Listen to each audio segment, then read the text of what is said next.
I think the common belief is when you grow, you're changing who you are. I subscribe to the fact that when you grow, you're becoming more of who you are. You're becoming more yourself. When I would get into yoga and breath work and meditation and these practices that really add so much depth to your life, there's a scariness involved there. Who am I? What's gonna come up? How does this fit in with who I thought I was up to this point? Does this change me and my identity? There's a lot of uncertainty around transition like this when we feel ourselves going deeper and becoming more ourselves. It's a growing and healing transition process. For me, I love working with somatic therapists, EMDR therapists, psychedelic facilitators. These professionals see growth. They see the opportunity that comes with looking inward and really healing deep parts of ourselves. And mirroring that, their businesses and practices are always growth oriented. They want to share their knowledge and their skill set with as many people as possible.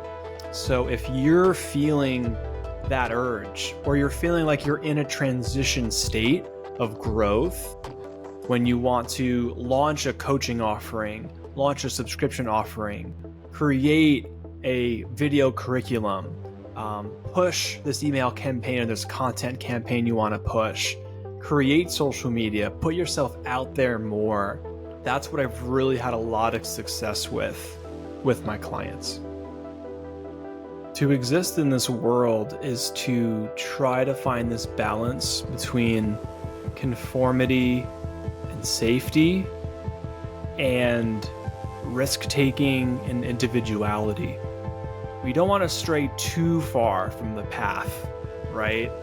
But we do want to make ourselves stand out and feel unique and specific compared to our peers and people around us, at least in Western civilization.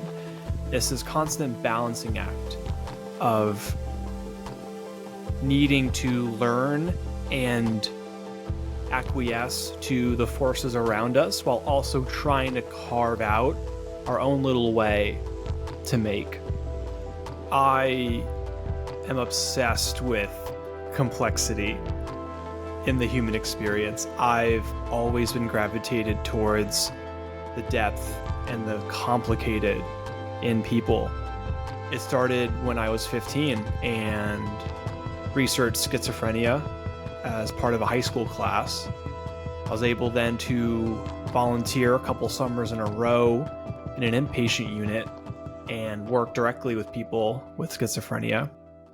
I worked as a case manager with individuals, many of which had schizophrenia, schizoaffective, serious mental illness. From an academic and knowledge standpoint, I was hooked and thought that was the most fascinating subject matter anyone could spend their time thinking about. Human experiences that were otherworldly and complex and unexplainable.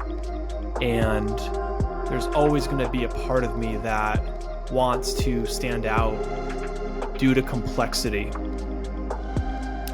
I'm obsessed with complexity. I'm obsessed with understanding humans in the transitional states we find ourselves in. I attract those clients. I feel like every client I've had up to this point is hitting an inflection point for themselves. They see themselves, they see their practices, and they're about to take this big leap. And often personal and business leaps happen around the same time. They kind of mirror each other. It's not an accident. And there's a lot of fear around that. And I think a lot of my clients want guidance, they want reassurance, they want expertise, they want someone there to help them on a bunch of different levels. And I provide the marketing lens to that change, from website design to content help to email campaigns, social media, business strategy, marketing strategy, and planning. Really a lot of different services and offerings that help position you for the next step in your practice. But at the very base of it, I've been told my style and my approach is very clinical, and it's very grounding, and that's something I'm super proud of. I love working in the container of the mental health industry, and there's a beautiful tribe and collective nature to everybody in it. We all want the same thing, and it's something totally beautiful and uniting. And I know I stand out, and I know I seek out those who are also not traditional and gravitate towards the complex and embrace transition. And that's always going to be who my clients are. And I'm very, very grateful for that.